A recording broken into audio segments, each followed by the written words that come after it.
Mayo Stoops, kucing legendaris dari Talkeetna, Alaska, adalah wali kota paling chill yang pernah ada. Dia menjabat dari 1997 hingga 2017, selama 20 tahun.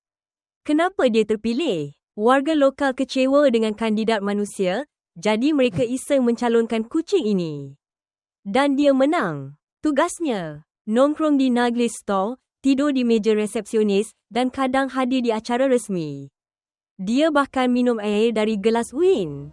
Stoops jadi magnet wisatawan, orang-orang rela jauh-jauh hanya untuk melihatnya. Yang paling unik, ada surat resmi yang menyebut dia sebagai wali kota kehormatan. Dia pernah diserang anjing, tapi tetap selamat dan kembali bertugas.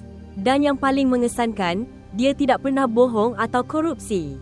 Politisi paling bersih dalam sejarah. Bayangkan kalau kucing jadi pemimpin negara, pasti ada program tidur siang nasional dan hukum berat bagi yang ganggu kucing saat rebahan. Siapa yang tidak mahu hidup di dunia seperti itu?